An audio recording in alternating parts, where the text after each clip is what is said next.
I genuinely think he took way too much punishment, and that's, I mean, that was so severe. If I were him, I'd never fight again. Yeah, look, I thought I'd done enough to win the fight. Don't get me wrong, it wasn't as clear cut as I'd initially wanted it to be, but I definitely thought I'd done enough. Fabio Wardley opens up with raw emotion after announcing his retirement and admits he is struggling mentally and financially after the setback. He explains that despite believing he did enough in the fight, the result did not go his way, and now he is left in a very difficult position. Wardley's tone shows frustration and disappointment as he tries to come to terms with the loss and the sudden decision to step away from boxing. Sometimes in fights and stuff, it can sway the judge's opinion of where they think the fight's going and how it's going out and stuff. And there's little annoyances as well, blood going to my eye and in my mouth and stuff like that. So, thought Wardley showed his limitations and his lack of pedigree, and he was very crude with that right hand over the right hand attack. But he showed so much heart and guts and desire. He just kept going for it. He was never going to quit, was he? He was never going to turn around and fold or take a knee and quit in there. Fabio Wardley reflects on his journey with a sense of pride, but also clear exhaustion after the brutal setback. He admits that while his achievements will always remain part of his legacy, he is not willing to keep going through such wars repeatedly. There is a strong feeling here that the physical and mental toll of boxing is starting to weigh heavily on him after the recent loss. Yeah, that's the thing, isn't it? It's great to have that part of my history now, part of my legacy, but I'm not trying to do it too many times over. Eddie Hearn gives a very honest reflection on Fabio Wardley's mindset leading into the fight and the retirement news. He praises him as a loyal servant to boxing, but also highlights something worrying that he felt during fight week: a lack of confidence and energy. That kind of observation from a promoter usually signals deeper issues. Hearn also questions the matchmaking, suggesting this was not the right fight at the right time, which now feels even more significant after the retirement announcement. Of him. How good of a servant has he been to box? He's a great guy. I just felt this week, I couldn't, like I've been around him a lot of fight weeks, I just didn't feel any kind of confidence or buzz. And I think when I heard that this fight was getting made, I thought, that's a strange fight for him. Frank Warren shows clear concern about Fabio Wardley's retirement talk and tries to keep things positive about his future.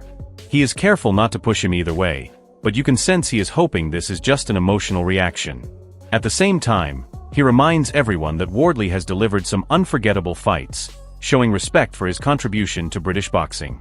Still, the uncertainty around his future is obvious in Warren's tone.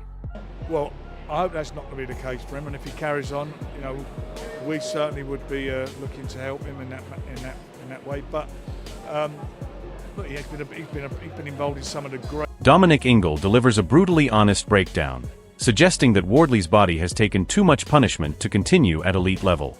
While he respects Fabio's rise and improvement, he doubts there is enough time left to rebuild technical flaws. The key concern here is long-term damage, not just one loss.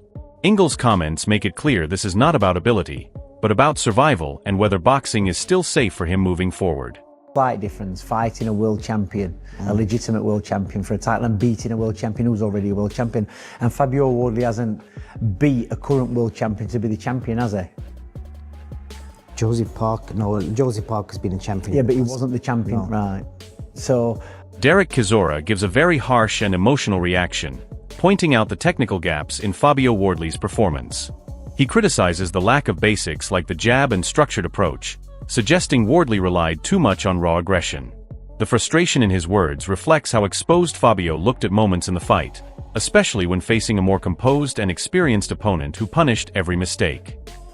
Fabio was not ready for boxing. He would go jab, nothing, looking for power shots. It's like he didn't train. He was busy commentating. Little bastard. He was supposed to fucking train in the gym. How many jabs did Fabio chuck? Last jab, he didn't chuck no jabs. He didn't do anything we've seen before. Carl Froch breaks it down with a mix of respect and criticism, pointing out that Wardley failed to use the boxing skills he has developed over time. He acknowledges his strong career but highlights naivety and inexperience at key moments. Froch also suggests this might not be the end, leaving the door open for a comeback, but only if Wardley corrects his mistakes and evolves as a fighter. Wardley neglected all of his little bit of boxing skill, what he's learned over the white collar and through the fights that he's been involved in. I mean, he's had a fantastic career, and I don't think this is the end of Fabio Wardley at all, but he showed that he's a bit naive and a bit green. Like I said, his attacks were very crude. I don't know what Ben Davison should have been telling him. Stop throwing that overhand right from out of range. He's looking for the knockout punch. He's not even got his feet in range. Carl Froch breaks it down with a mix of respect and criticism, pointing out that Wardley failed to use the boxing skills he has developed over time. He acknowledges his strong career but highlights naivety and inexperience at key moments. Froch also suggests this might not be the end, leaving the door open for a comeback, but only if Wardley corrects his mistakes and evolves as a fighter. Fabio Wardley has got a heart as big as a bucket, and some of the punches he took last night, he may not come back from, because he was taking right hands, he was eating them so flush. It was quite brutal to watch at times. I've actually felt sorry for Fabio. Barry McGuigan is not holding back here at all, as he delivers a very serious warning about Fabio Wardley's future in boxing. He repeats the concern about punishment multiple times, which shows how severe the situation looked from his point of view. This is not about tactics or skill, but pure safety after a brutal fight.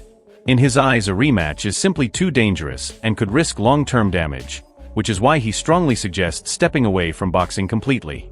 A rematch, but I don't think he should fight.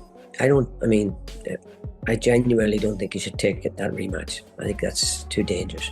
I genuinely think he took way too much punishment, and that was so severe. If I were him, I'd never fight again. The Wade Plemons gives a very intense and worrying picture of what was happening during the fight, describing Fabio Wardley as completely out of awareness at certain moments. He highlights how dangerous the shots were, comparing them to punches that have dropped elite heavyweights like Anthony Joshua. While he respects Wardley's toughness and ability to take punishment, the overall tone is concern about how far things went. It really shows how close the fight was to becoming a serious medical situation. Down. I mean, this got to a point where Fabio is stumbling around. He's not even aware of his surroundings. It doesn't look like the doctors are checking on him round after round. And, you know, I said Daniel had big stones to get off the canvas. Fabio Wardley's got a chin of iron because he ate some absolute nukes. Shots that put Anthony Joshua on the floor from Daniel Dubois and probably would have put a lesser man in the hospital that night. I mean, I'm sure Fabio's in the hospital now, but stretchered. Johnny Nelson breaks down the fight in a technical way and explains exactly where things started to fall apart for Fabio Wardley. He acknowledges that early on there were positives like jab work, movement, and structure which made him look competitive. But once that plan stopped working, there was no second option to fall back on. That lack of adaptability is what caused everything to collapse from round 6 onwards. It shows a fighter who started well, but could not adjust under pressure. The first half of the fight, he kept his shape. You know, the jabs were working, dominating head to body, kept slinging that big right hand over the top. Now and again, he's whipping it up the middle. He had good feet for a big guy, good feet. And I thought, you look the part. But then there was no plan B that he could rely on if that didn't work. And you saw from round 6, he lost his shape. The shape had gone because there was no plan B. You know, when he get hit, it was like he completely turned. And trust me, this boy's got no coward in him. David Haye focuses completely on the entertainment value and intensity of the fight, praising both fighters for delivering a true heavyweight war. He highlights the bravery, heart, and constant action that kept fans engaged from start to finish. Unlike some critics, he sees this as exactly what heavyweight boxing is supposed to look like. In his eyes, it was not a breakdown, but a classic fight that delivered excitement and drama in every round. I've never seen a heavyweight fight that captivating, that entertaining, round after round, backwards and forwards. The heart on these guys, the balls, the bravery. That's what you want to pay. That's what you want to. We hope every time we tune in for a heavyweight championship, you're getting that type of energy. They both gave everything they had.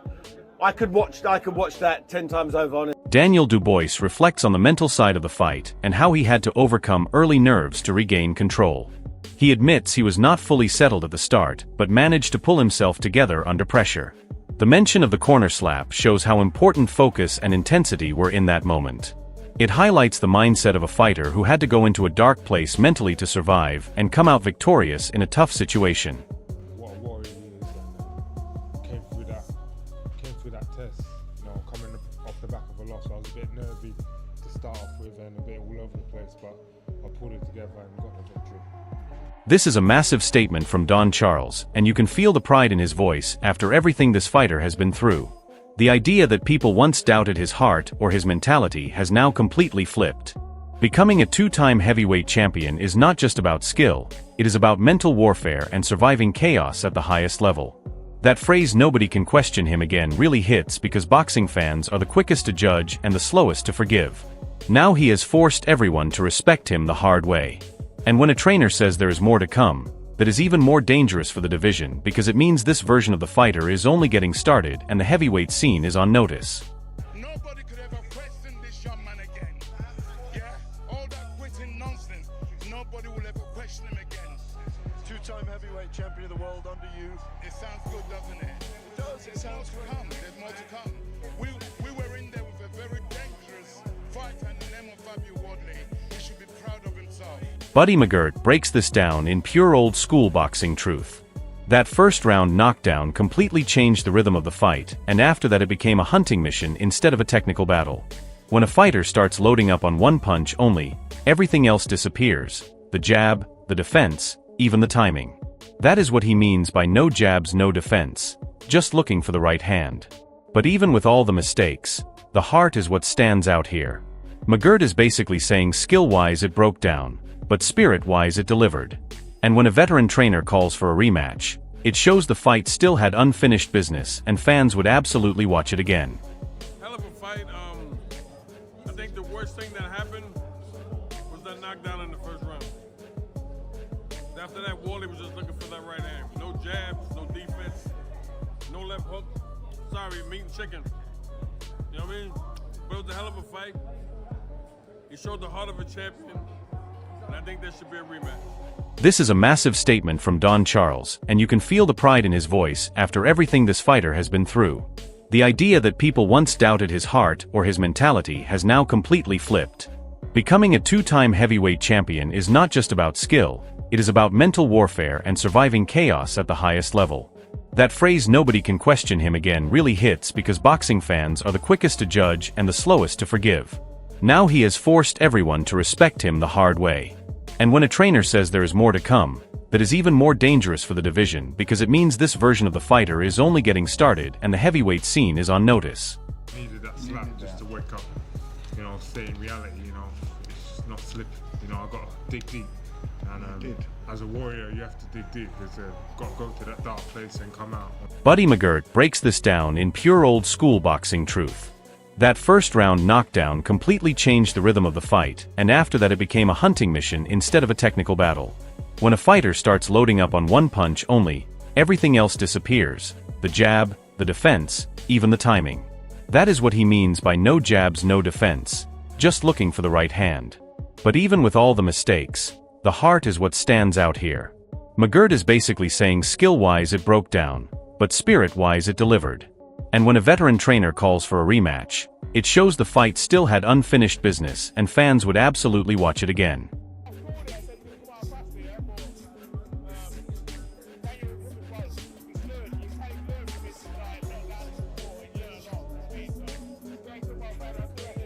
This is a massive statement from Don Charles, and you can feel the pride in his voice after everything this fighter has been through.